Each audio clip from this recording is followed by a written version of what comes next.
Technology has paved the way toward a brighter future for us Filipinos. But modern progress requires one key element: electricity. Being an archipelago, thousands of off-grid communities in the country remain powerless. So to spread light and hope to those in need, Manila's biggest electric company has made it their commitment to empower the underserved by powering their communities. I'm Pinky Webb, and this is Business Matters, where doing good is good business.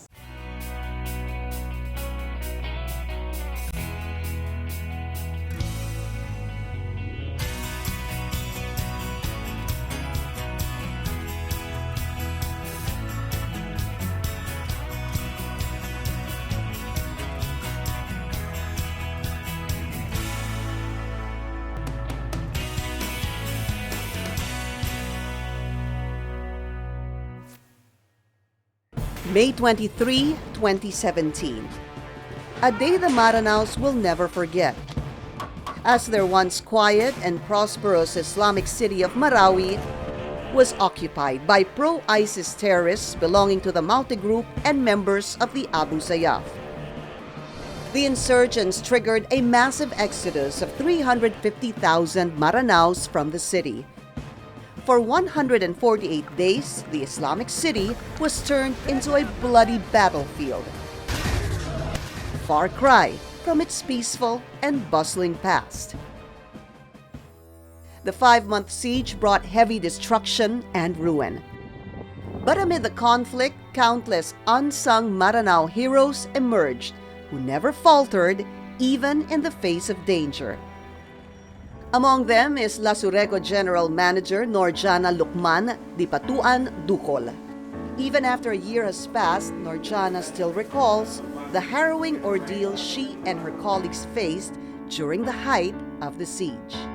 Nung time na yon, nung nagsabi sila na delikado nang bumaba, I ordered the security to close the main gate, tsaka i-secure yung mga tauhan namin. Natrap kami sa office namin. Night, nag-declare na yung Pangulo ng martial law.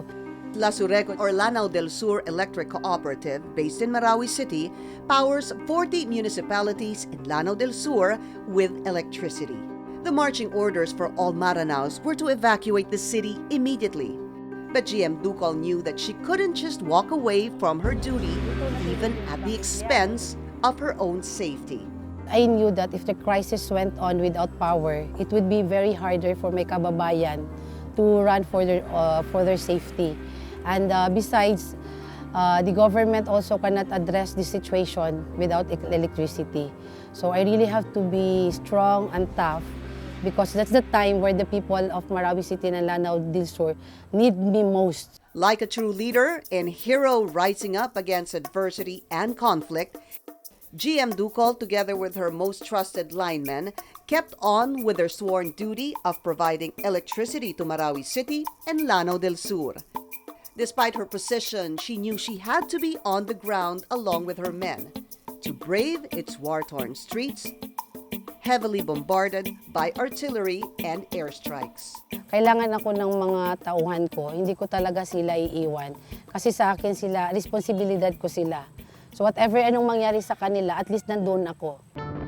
Nandito po tayo sa Bangulo Bridge. Dito po talaga yung pinakamalaki, nagkabakbakan na yung ISIS at saka yung mga military. Nung medyo na-clear ito, sir, nag-request po ang military na ipailaw natin yung area dito. Pinapaswat nila kami doon sa loob, yung military, bibigyan nila ako ng helmet at saka bulletproof. Hindi ko po magawa, parang nahiya din ako gumamit doon na ang umaakyat naman po sa mga poste, yung mga lineman natin. What's the use na ako nasa baba, hindi ako yung umaakyat, ako yung naka-bulletproof. Witnessing Norjana's bravery and unwavering commitment firsthand rallied her men even more to continue with their line of duty amid surrounding danger. Kailangan sir kasi nakikita mo yung military na sinusuportan yung mga tao namin at si GM, kinakailangan ko rin gawin yung trabaho namin. Kahit anong panganib nandyan, sinasabi namin lang, sa Diyos lang. Seeing the need to fully restore power in the war-torn capital, the Philippines' largest private sector electric distribution company stepped in to provide support to the depleted resources of Lasureco, amounting to 3 million pesos worth of electrical equipment. The most significant value that we can actually provide in disaster relief and rehabilitation is providing power restoration support to our brothers and sisters na cooperative. And that's the story of Marawi. But specifically to the men and women of Lasureco. Kasi we want them to feel na may tumutulong sa kanila at nang makabalik sila agad sa trabaho at ma-restore yung power. After 6 months, wala po kami. Totally financially constrained talaga yung Lasureco. Wala kaming pupulutin na tools, wala kaming ladder. So the One Meralco provided us lahat ng kailangan namin. Because of them, nakakita uli ang liwanag ang mga taga Marawi City. In seeing our banners here, it says, spread the light. No? And that light is the light of hope.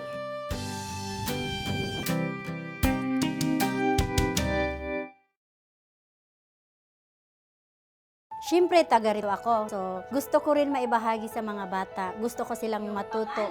Teachers are able to deliver their lessons better. Students are able to understand.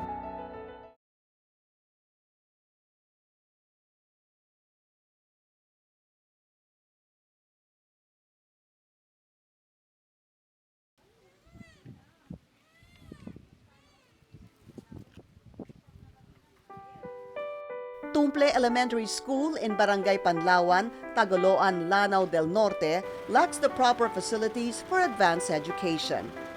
Located 30 kilometers up the mountains of the province, where there are no paved roads, power, and public transport, Tumple Elementary School, which students are all Muslims, is just far too isolated to have access to electricity and technology.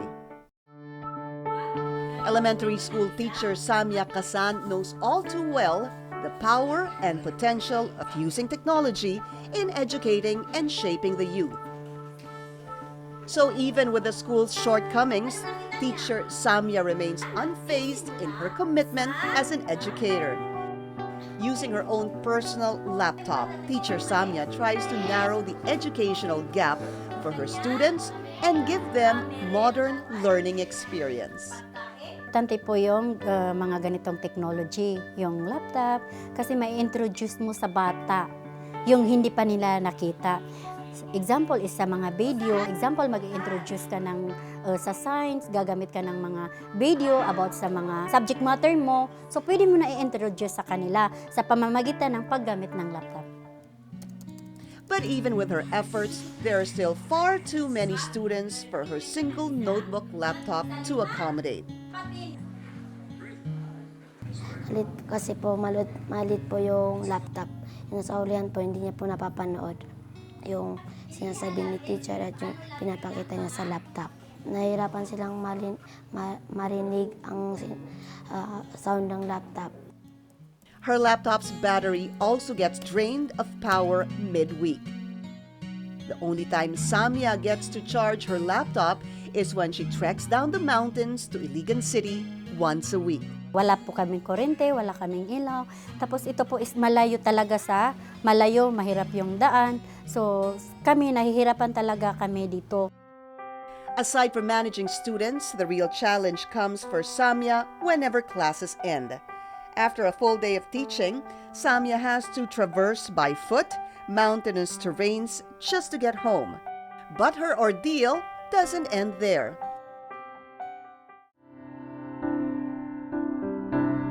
Kasi wala ngang kuryente. Pag nagsiuwian kami, magtitiyaga kang gumawa ng lesson plan mo. Halos pag di natapos, uwi ka na naman, dala mo na naman yung lesson plan mo, nagagawin mo.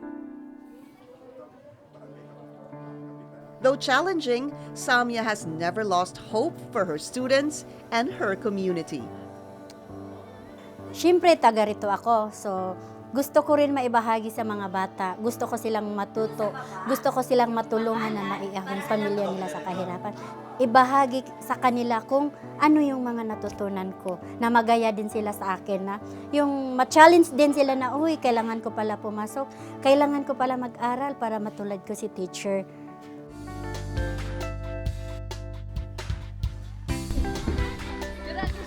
Tumple Elementary School is just one of the more than 2,000 public schools in the country without access to electricity.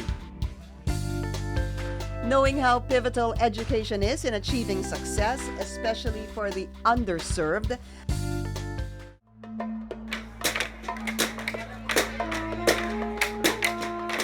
the Philippines' largest private sector electric distribution company has made it their commitment to narrow the gap through their school electrification program. It's a great joy for me to be here. Electricity is a basic requirement now for productivity. As Meralco, there's no better way for us to help than using our core function, our core competencies, and that's providing electricity.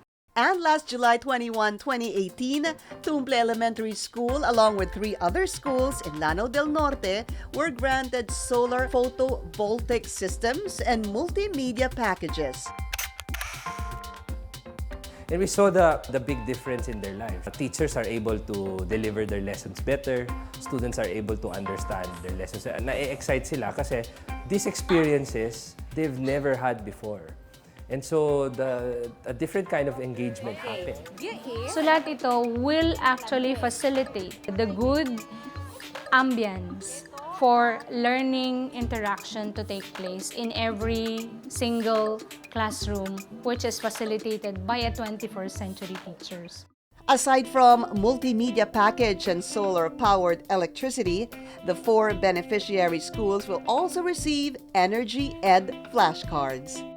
The electrification of the schools in Lanao del Norte was made possible through a successful partnership between the local government, education sector, and the private sector.